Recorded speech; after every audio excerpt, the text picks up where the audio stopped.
Okay, folks, under some coercion, I decided to go ahead and do a top 10 favorite New World species video. Tom Rand did it, and I was talking with him, and I told him I should do it, and he said, you should. So I have a little bit of time, so I decided I'm going to do it. Now, these first three are going to be three that were just really, really close to making the list. And again, some of the ones that didn't make it, not because they're not in my top 10, it's because I couldn't get them out and visible.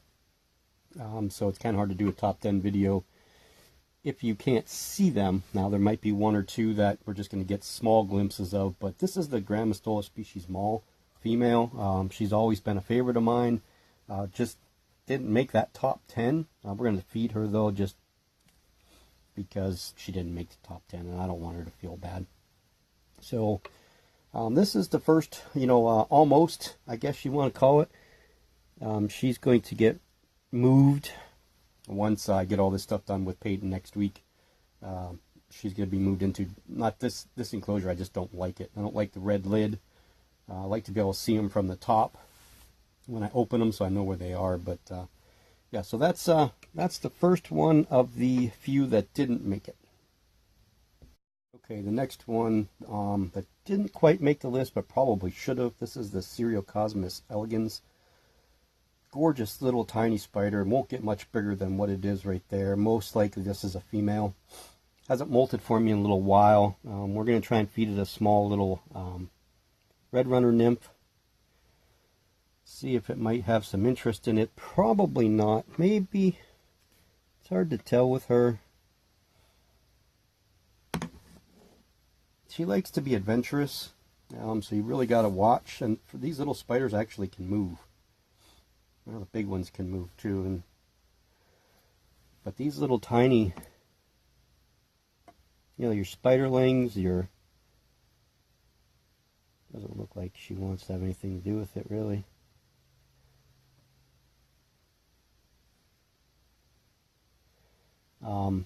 Yeah, they'll move.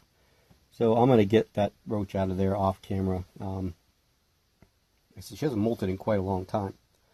And she'll want to climb up, but she has been climbing down a lot lately. This enclosure here will probably be her lifetime enclosure because she's not going to get much bigger than what she is. I think they max out about 1.25 inches, and I think she's right at 1 inch right now. So she does like to come out. Really, really pretty spider. See if I can bring you guys in closer and get a close up before she decides to crawl out. She has that beautiful black triangle pattern, and you can see the double urticating patch, or the heart as we call it. See, she's ready to come out. So we're going to move on to the last one that didn't quite make the top 10, and then we're going to get right into the meat and bones of what the video is about. Okay, so this one you can see has had a roommate for a while. Little dubia roach right here. Probably hasn't moved in weeks. This is Reese. This is the Laciodorides polycuspalitis. Very flighty spider. She'll come into frame now. There she is right there. Still a swing. Roughly around the 5-inch or so mark. They're called the Peruvian blonde. And I don't think I have every tarantula that's got blonde after its name, because I don't have the Nandutrapepe, but I do have 3 of them. The Chalcodes, the Pulcher, and the Laciodorides polycuspalitis. So, yeah, this one is right up there, and I'm really surprised that this one didn't make Tom Moran's list. And he's probably going to be surprised it didn't make my list either, but great species to have. You don't find them very often, so it's another one of those pretty cool, interesting spiders that you don't get to see a lot. Comes out, looks real nice, but it's tan and brown, so it's not anything flashy like most people like. I think a lot of people get into the spiders and tarantulas because of that, the color, vast variety of what's out there, but I'm still partial to the blacks and the browns. I do like the reds, oranges, and blues, don't get me wrong, but okay, so let's get into now the top 10, and we're going to start with number 10 and work our way down. Again, I don't have the editing programs that other people do, so it's just going to be no flashy numbers or anything like that. It's just going to be me and the spiders, and I don't know if I'm going to feed any of them. We're going to see as we go. Some of them might be on the list to be fed, so if they are, I will feed them, but if not, I'll probably, we are going to be doing another feeding video here real soon, so look forward to that. But all right, we're going to start next with the top 10. Okay, so coming in 10th, and you've seen a spider if you watched some of the videos between Tom and Mike Farless, KC Tarantulas. I'm hoping we'll get this guy to come out. This is Nyack. This is the Davis peniloris, or the Costa Rican tiger rump. I think some people call him the Guatemalan tiger rump, but I don't think that's right. I think this is a Costa Rican species. Hopefully he'll come out. He's coming out now, so you'll be able to get a look of him.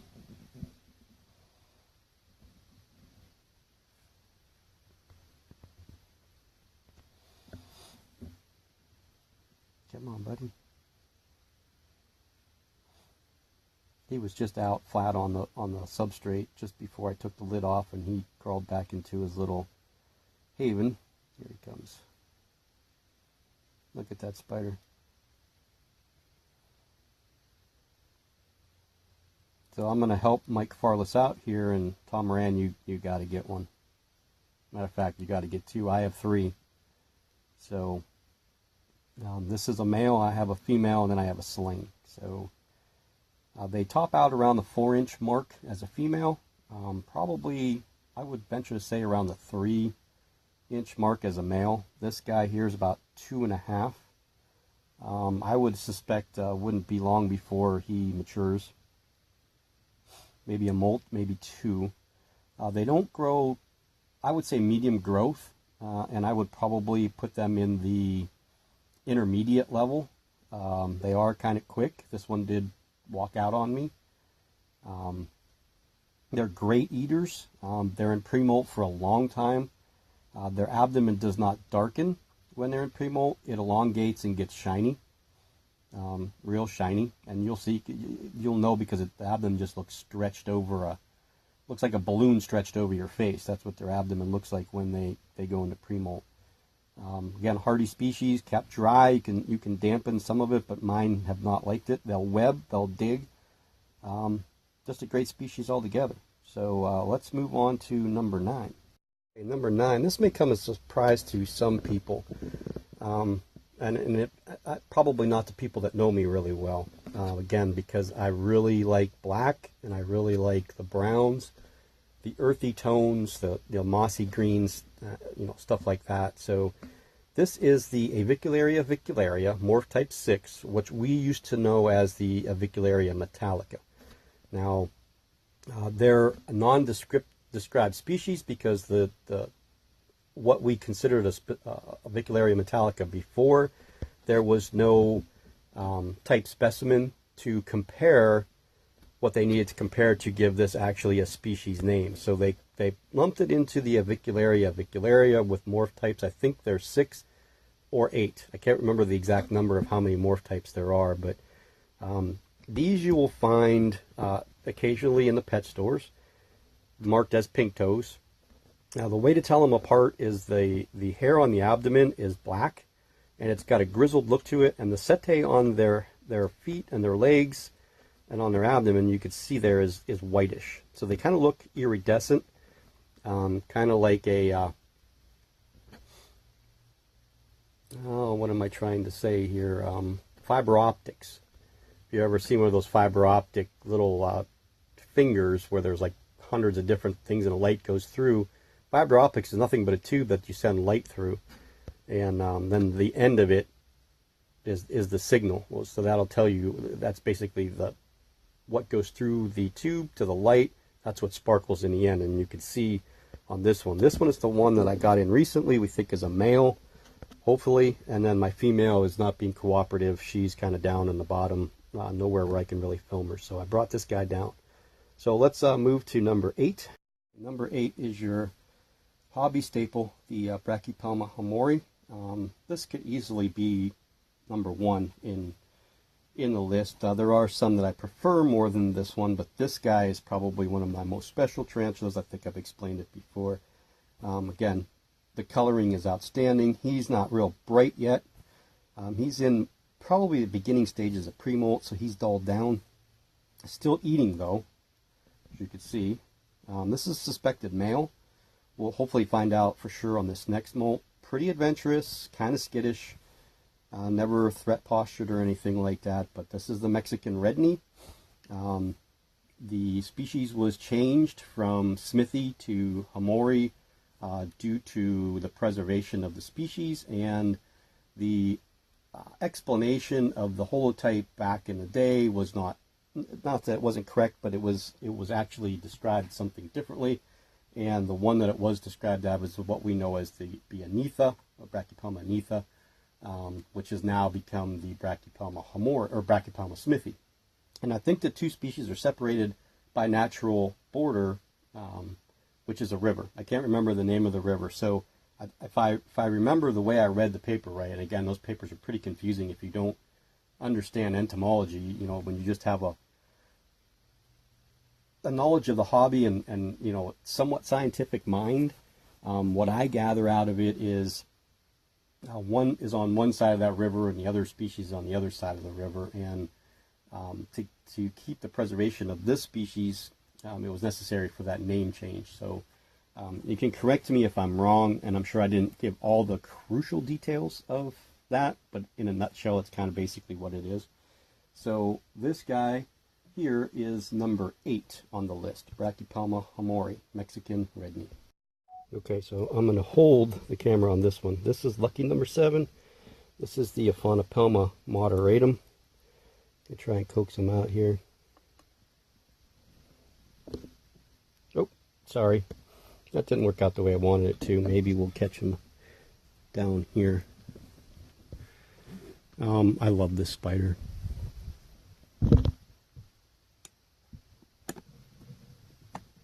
The coloring just gets me. You know, it's right up my alley. It's got the, you know, it's called the Rio Grande Rust, or Rio Grande Gold, I think. I don't really like the gold label because it's not really goldish. Spider's there. Maybe he'll come down. I haven't named this one yet. I haven't figured out quite the name that I want to give him. But there we are right there. Can't wait till it gets a little bit bigger. You guys did see the one I had prior to this one that perished due to a torn or ruptured abdomen on the stick. But I got this one in return, and just digging this species a lot. Likes its mealworms, and it reminds me kind of a puppy dog because I feed it like that all the time. It burrowed down here pretty quickly, and they will live in burrows if you give them the opportunity to. I know a lot of people, when they get spiders, they don't like them in the burrow because they want to see them, and I understand that. But if you give them the opportunity to live like they would in nature, the best that you possibly can, I think you're going to be rewarded in other ways. And you get to see them in their actual natural habitat that you wouldn't ever be able to see them in. You'd never be able to see them in a burrow like you do here up against the plastic, and the way that they line the substrate above them with silk to help keep it from collapsing on them. It's just fascinating to watch, and they're a great species to have. Not just them, but any of them that actually dig like this. Some of the old worlds are a little bit more difficult because you don't get them to come out very often. But so number 7 is the Avicularia moderatum, the Rio Grande Gold. Probably my favorite Avicularia species, even though the Chalcodes is pretty close to being up there with that one. And the Hensai also. Well, the Annex I like too. There's a lot of them. Avicularia, I think, are a very underrated species, as I think I've said that before. So, or underrated genus, sorry. So let's move on to number 6. So here's number 6. Hopefully we'll get a good view of this one. Well, let's see if it comes out, and then you can figure out what it is.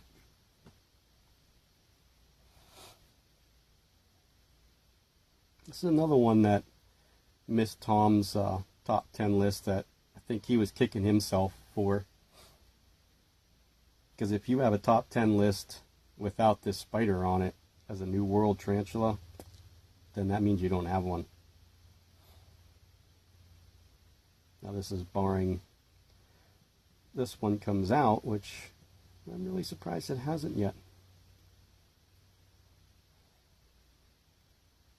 There should be more than enough movement on that webbing. This is another one of mine that took a small wander.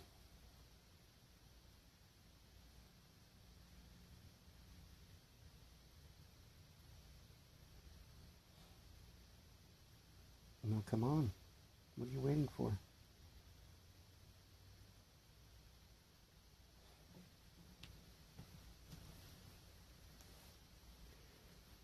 Not even moving.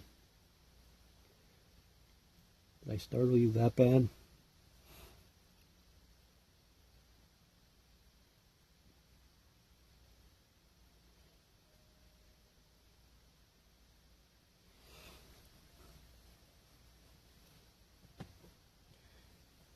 Now I didn't use the other one because this one needed to be fed. The other one didn't. I will do something different. I feed these off every now and then. This might get them to come up. I don't use the beetles for the mealworms very often, but there are a few tarantulas that will eat them. There's not really much nutritional anything to them, to be honest with you. There we go. But you're not going to see it.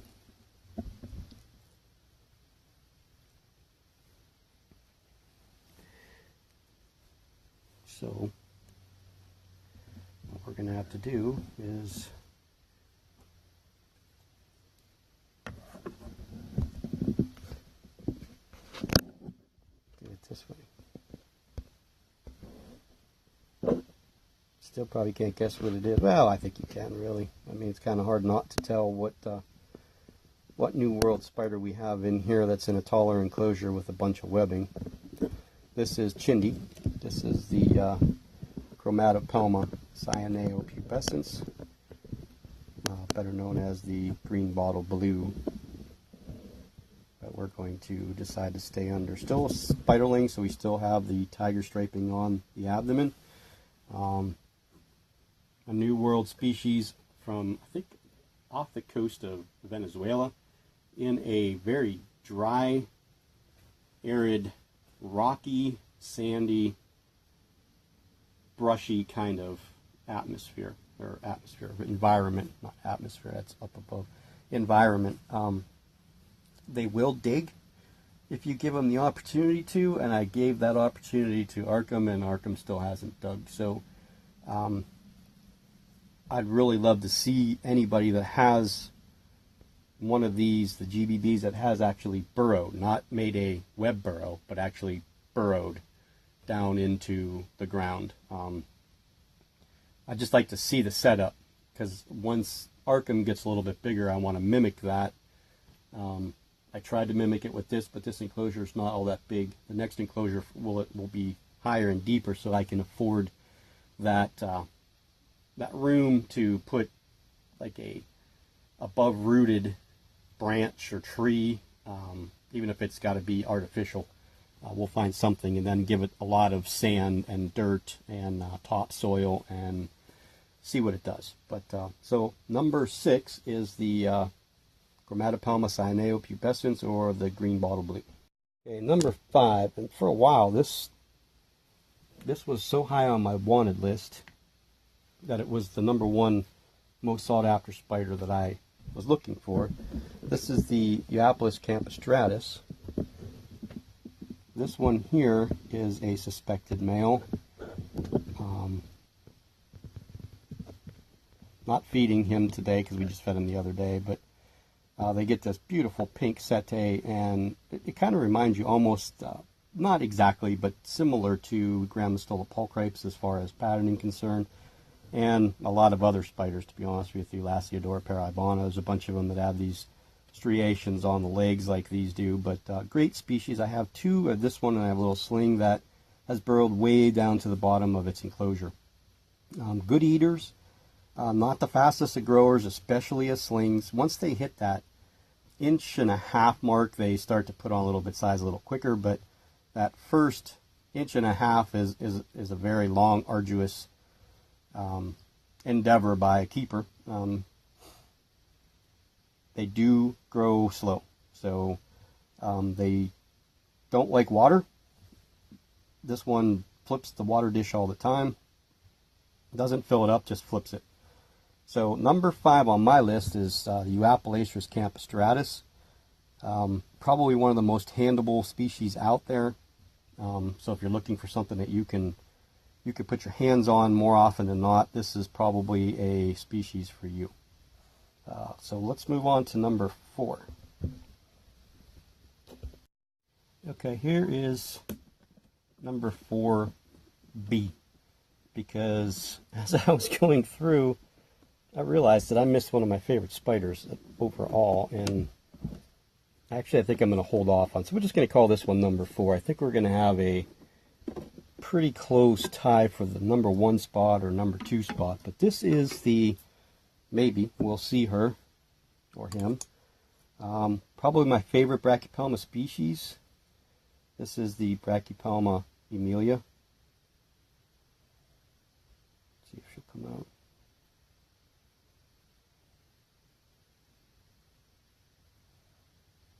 Probably not. You're going to slip. There we go. Not the tongs. These. This, the worm.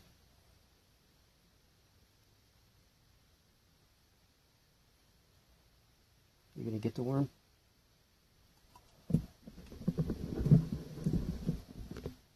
And now you screwed up because the worm's going to be underneath your water dish that needs to be filled.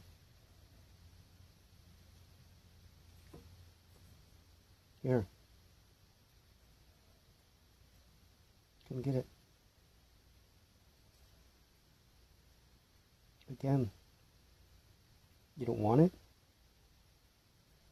That's all you had to say. So, there's your Brachypelma threat posture. Someone wasn't hungry, and that's okay. We're going to get you some water while you're standing there.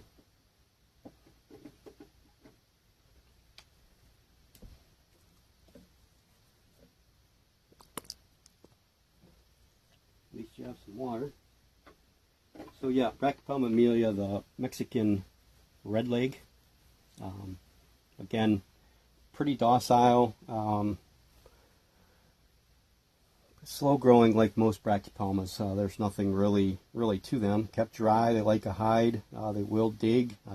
Neither one of mine have done it. Even when they were slings in a vial, they never dug. But yeah, so number 4, probably my favorite Brachypelma. Now, there's some that can move back and forth on this list real easy. I mean, I'm easily like Brachypelma classy, you know, but I don't have a adult or even one that has coloration, so I stayed away from that one, even though that's another one that I wanted really bad. The Neoholothelienses, again, I mean, I do have a female, but after I get done with this video, as it's uploading, I'm going to redo her house. So there are a bunch of them that I could have put on this list, and it's very difficult to do. But Brachypelma emilia has always been the top of my favorite list on the Brachypelma. So number 4, Brachypelma emilia. Number 3, we're going to get a blurry view real quick. We're going to see if we can get this one out. It molted not too long ago. It's fed once. We're going to try and feed it another small mealworm. So we're trying to get it up top. This is my favorite fossorial species by far. There's nothing to me that compares to this this tarantula. I love the colors. I love the attitude. I fell in love with the legs a long time ago. The patterning on these legs is just exquisite. So again, favorite fossorial by far. This is the Ephibolpus marinus, the skeleton leg tarantula. I have 2. I have one that's still a sling with still a little green butt, and this one has grown real well. It's grown pretty quick. not super fast, but fast enough that it's, you know, I could call it a fast-growing species. We're just going to put a small mealworm up there because, again, it did eat not too long ago, but I'd like to get it to come out, see if we can get a quick capture. They're a jack-in-the-box tarantula, so they'll come out and eat and then pull it right back in again. And you could see automatically. They are so food-driven. They love to eat. We're already getting feet. Oh, that's beautiful. Look at that thing. That thing is beautiful. Just outstanding. It was good that the worm crawled away instead of into the hole. Usually when I put them in there, they crawl into the hole and you don't get to see the spider at all. But we did get to see the beautiful leg markings on this guy. Hopefully one of the two is a female. Well, I'd love for both of them to be females, to be honest with you. But they're a super great species. Now that this would be more of an advanced spider as far as I'm concerned. They do spend most of their time underground, but they are very fast. They do have a little bit more of a will to bite, and their urticating hairs are on their pedipalps instead of in the back side. So they have a different way of transmitting those urticating hairs. Not that I don't worry, because I don't think I'd ever get close enough to this girl to do that, but that's out there. They do like the dirt to be a tad bit damper, and I try to keep the bottom level a little damper with the top up high. Since I've gone to the potting soil, I feel like my fossorial spiders do a lot better in that type of substrate. So the organic Nature's Choice topsoils, or potting soils, what I use. I just got a huge bag of it at Walmart. I should have bought 2 of them. It was on clearance for $2. They were like $10.99 when it was in season. So I have enough dirt for a lot of rehousings for any of my fossorial species or any of the Asian species. And I am going to go, not next week, but probably the week after, I'll order a bag of Lugardes and try that out with the rehousing of my Discalus and my one species cane kraken. I did put an order in with rainbow mealworms for 250 superworms. I got a thing of 250 dermestid beetles. Those will go as tank cleaners in the roach bins. I ordered, I think, 100 quarter-inch crickets, and I can't remember if I ordered, I ordered mealworms. I can't remember how many I ordered, though. I want to say 500 regular-sized mealworms that I'm trying. That'll be hopefully be able to get me through winter with the geckos and the little salamander, and some of the scorpions only seem to like the mealworm. So I wanted to make sure I had enough stuff for the winter, and I want to get it all in now and get it all set and situated before the weather starts to get bad. But yeah, so number 3 on my list is the Ephebopus marinus, the skeleton leg tarantula. So we're going to use this as the tide for the number 2 position. This is the Granistola pulchripes. Pulchripes, depending on how you want to say it, and probably location in the world that you're at, but I'm pretty sure that it's pulchripes. Again, beautiful. She's black. She's really, really dark brown, whatever you want to call it. It's like a chocolate carapace and legs with that beautiful golden striation patterns on the patella on down, which would be your patella, and then your shin area, the tibia area. She's got the brownish setae hair. She's a great eater. She's got the cream around her carapace there. Just a beautiful, beautiful spider. I've had nothing but joy with her. I was over the moon when she molted out, and I saw the spermathecae and found out I had a female, because I thought for sure this one was male. They don't grow super slow, but they don't grow super fast. This is the Eriorachnids #1 certified best beginner species. I would recommend this one or the Euatha species red anytime, but I recommend this one because of the cost and the availability. They have a ton of babies, up to 700 roughly, I think, in an egg sac. They're easy to breed, and they can get big. 7 to 8 inches as females, 5 to 6 inches as males. So this one's got a long way to go. We're right around the 3-inch mark, so we're only, you know, a third of the way there. But number 2A, Grammostola pulchripes, the Chaco golden knee tarantula. Okay, 2B. This is the Homeoemma species blue. Some people call them the maybe it's the Thrixotrichus laguna or something laguna, I can't remember, but I'm not really sure which is which. I was told to use what it was sold as until they actually get labeled or identified correctly. But you can see the urticating mirror patch. What you can't see is the blues in the legs. You can somewhat see them, but they are rather blue, and it's got the orange setae on the abdomen around the carapace. We're probably in the beginning stages of pre-molt with this one. You can see we're starting to darken and elongate in the abdomen. I'm looking forward to this one growing. This one is going to get an enclosure that's twice the size of this because it's such a beautiful species.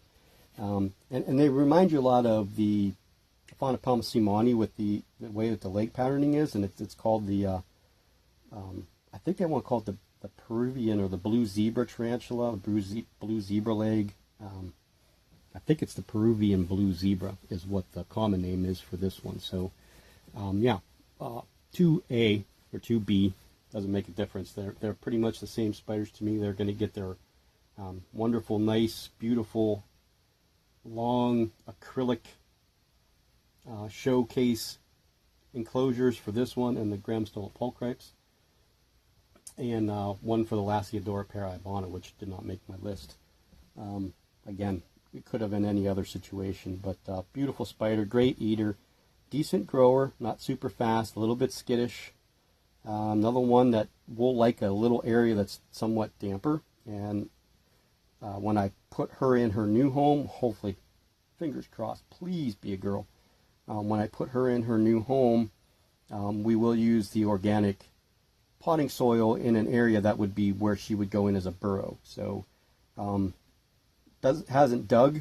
It will move things. As you can see, the plants were all, you can't see the plants, but the plants were all kind of in the ground, nice and attached, and we decided we were going to take them all out. But I wouldn't be surprised if this one molts in the next 30 days.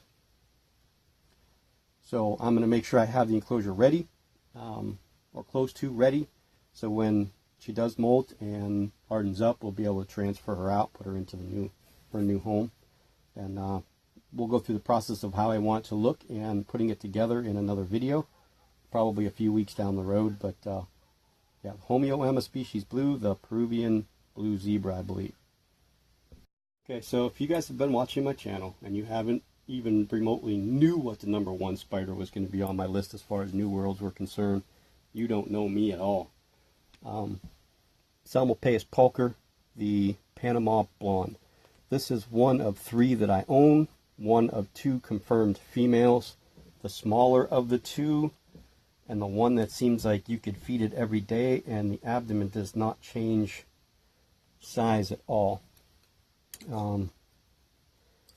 What I'll do is we'll try and very carefully tongue feed her.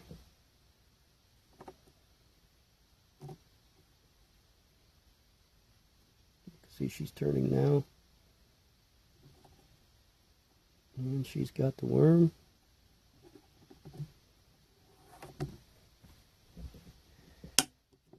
Okay, so what can I say to convince all of you to get one of these? Well, out of all the Psalmopoeus species that I own, 4 of them so far, I plan on adding a Victoria as soon as I possibly can. Also an Ecclesiasticus and a Langan Bucheri. I'd like to have all of them. I do like the Reduncus, the look of the Reduncus, and the Armenia with that black. Of course, you know I love black with that orange. I love orange too. And the Psalmopoeus cambridgei with the mossy green and the beautiful earthy patterns and everything about them. But these ones struck me from day one. the abdominal patterning. You can see that black bumblebee look. They're very, very food oriented. You know when they're going into pre-molt, because if a Salmopaeus pulcher does not eat, it's because it's getting ready to molt. I've never really, I think I've seen maybe a male, the one that we think is a male, drink from the water dish, but I do try to fill them up. I keep them completely dry. I don't mist them. And I think out of all of the Salmopaeus, I think that they web the best, and they're out in the open the most. You can see this one used to be in that, it's a bamboo shoot tube.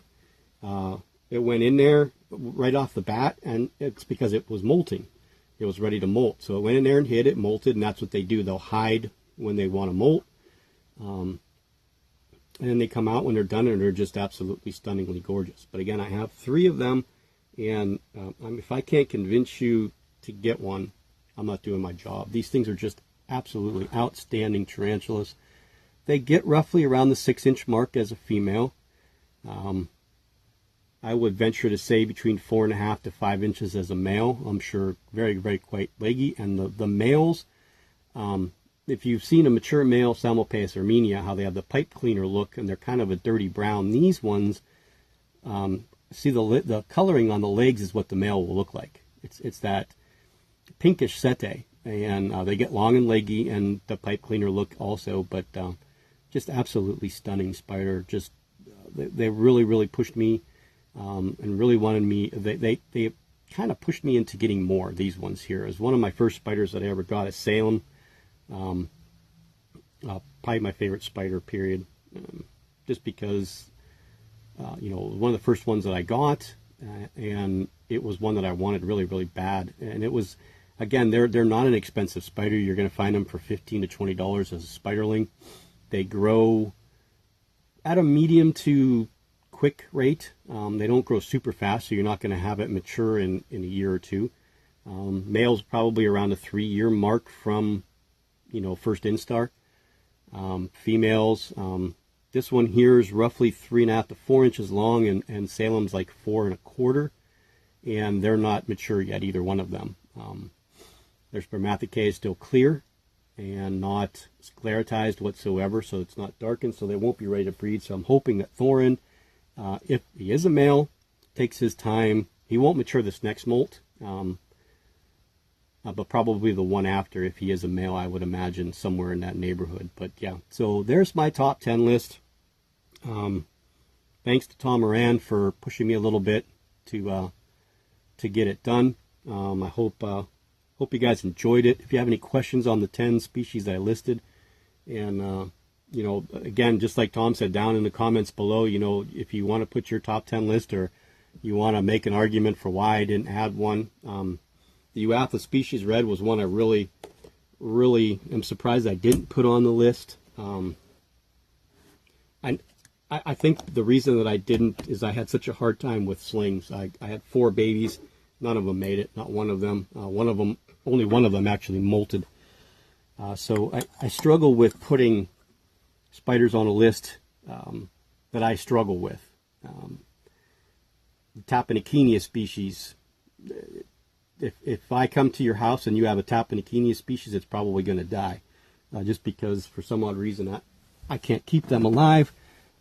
I've tried with 3 different T. gigas, 2 T. violoceus, a T. capreus, and a T. species Columbia. All of them never made it. Most of them died in molt, and that's what kind of bothers me. Because once I had the first one stuck in a molt, I tried misting more for the next one, and that didn't seem to help either. So I'm kind of perplexed, because some people just raise them up and they're perfectly fine, and then I have them here, and for some odd reason something here does not agree with them. But I've kept species alive that other people have struggled with. So you just don't know. But again, I'm going to ramble now. But my top 10, I'd love to do. I think the next top 10 or top 5 or maybe top 7 will be like my top 7 favorite Brachypelma species. Of course, you'll see a couple of them that you saw here on there, and then I will do a top 5 or top 10 old world species. The problem with them is they're so hard to film, and I don't have adults or even subadults of most of the ones that I would be on my list. So I don't want to just use pictures off of Google to show you. I'd rather show you specimens of my own or pictures that I've taken of other ones that I used to have. But yeah, I like old world tarantulas, don't get me wrong. There are some that I'm really, really digging, and there's some that, you know, they're okay. I think I tend to like the Asian species a tad bit more than the African species, but I like the care of the African species a lot more than I like the care of the Asian species. So again, my top 10. Please comment down below. If you liked the video, you know, give it a thumbs up so I know that you're watching it and you like what I'm doing. And if you haven't subscribed, go ahead and hit that subscribe button and that bell, and you'll get new content. I upload randomly. I could do 10 videos in 3 days and then not do a video for a week. It all depends on what my schedule is. We'll probably try and get another video done this weekend with probably some rehouses. Don't know if I'll do them on camera again, but and then probably do another tour of the other animals, the snapping turtle, my daughter's Russian tortoise, the leopard geckos, the salamanders I never showed you just because I'm having a hard time getting it to feed, and the Pac-Man frog, and then a couple true spiders that I have that I've been raising for a little while that I'm going to put the two together. There's a male and female grass spider. Both of them have molted recently. He molted out mature. She looks like she's ready to go. I'm going to put them into a small little enclosure and let them do their thing. So please show the pulkers some love, and we'll see everybody later.